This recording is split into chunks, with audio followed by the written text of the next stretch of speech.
Tonight, Graham Platner will be rallying in Bar Harbor, Maine with California Congressman Khanna as more Democrats continue to support him in the face of disturbing new allegations that were just revealed in a New York Times piece, with one of the Maine Senate candidate's ex-girlfriends alleging that, quote, Mr. Platner could be rough with her. She said, particularly when they were drinking, leaving her shaken and sometimes afraid. But she said he regularly grabbed her by the shoulders, sometimes hard enough to leave marks. During one argument, she recalled he twisted her arm behind her back, shoved her into a bedroom, and held the door closed from the other side so she couldn't get out, telling her to remain there until she was, quote, calm. Platner denying the most serious of the allegations and calling out what he says is a dirty campaign against him. I have no doubt, like I mentioned earlier, that this is a dirty campaign. I do expect the Republican Party to fight as dirty as possible, and I expect them to try to create things. I expect them to try to drag stuff up consistently, but there won't be anything new. It's going to be a rehashing of essentially the same stuff. Republican National Committee Senior Advisor Danielle Alvarez joins us now. Danielle, thank you so much for being here this morning. So this report came out yesterday, and so far there's been no mass exodus among people who support him. One of his supporters is California Congressman Khanna, who responded to this new report this way, saying the behavior described in the New York Times story was wrong and toxic.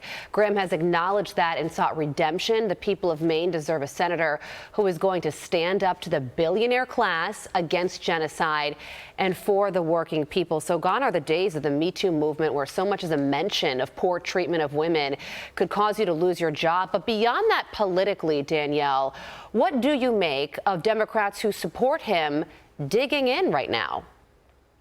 The Trump derangement syndrome in the Democrat Party is so severe that they are willing to nominate a literal Nazi with a line of women claiming disturbing, dangerous, and abusive behavior.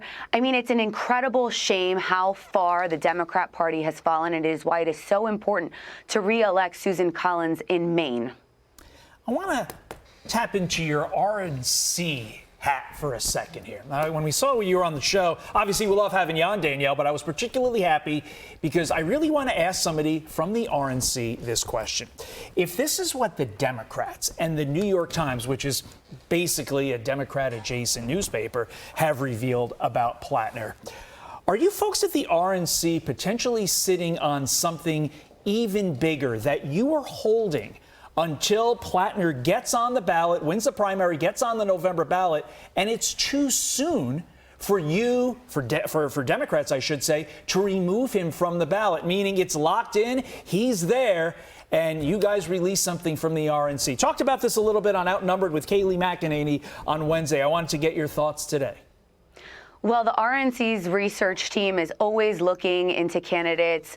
Graham Platner is particularly problematic. But let's be honest, there's been a line of women who are out there alleging this disgusting behavior. It's coming out. He's denied everybody, keeps saying there isn't more. There keeps being more. He's clearly a liar. He is clearly unfit for office, and he should be seeking help, not political office in Maine. I want to get you on an issue of public safety and a new push within the Trump administration to open a probe into the Metropolitan Atlanta Rapid Transit Authority following two recent stabbings in this train system, including the killing of a 66-year-old woman. She was a mother, a grandmother, and a great-grandmother. Transportation Secretary Sean Duffy recently wrote on X, quote, "This is Margaret Swan," showing your picture on the right-hand side of your screen there, a great-grandmother stabbed to death 20 times in a random attack in the middle of the day on Atlanta's public transit. Her murder was the second horrific attack on Marta in a week. I want answers from Atlanta. The number of assaults, robberies, and rapes on Marta's train is more than 3 times the national average. Marta has 15 days from today to provide security spending, safety plans for riders and workers, detailed action strategy to prevent crime and fare evasions. Margaret's family deserves accountability. No one should be forced to fear for their safety on public transit. And Danielle, the only thing that separates the horrific nature of this crime from what took place with Irina Zarutska in North Carolina is the fact that her crime and her murder was caught on camera. This one wasn't, but it is equally horrifying when you learn of the details of what this happened to this woman in this random act of violence.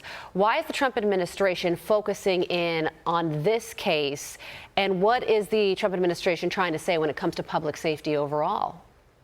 I'm proud of the president's administration for trying to lower crime. We know that in Democrat-run cities, it's gone through the roof. This is Atlanta, where former Mayor Keisha Lance Bottoms is now running for statewide office in Georgia. These Democrats need to be held accountable. We need to make sure that the basic tenet of government is to protect your citizens, to protect the people that you serve. And Democrats have failed miserably, not just in this case in Atlanta, but of course, as you mentioned, with Irina Zarutska in North Carolina, where we have another important statewide election, Michael Whatley against Roy Cooper. We know Roy Cooper has been soft on crime. And I am so proud of this administration for taking it seriously, for investigating, for bringing these cases to light and making sure to get to the bottom of what's going on and making our communities safer. Yeah, Danielle, you do wonder if this is a precursor to the Trump administration saying, look, we are going to withhold funding from these mass transit systems in these blue cities until they get their act together and make commuting safe again. The people who live in these communities would surely want that. Republican National Committee Senior Advisor Danielle Alvarez. Danielle, thank you. Danielle.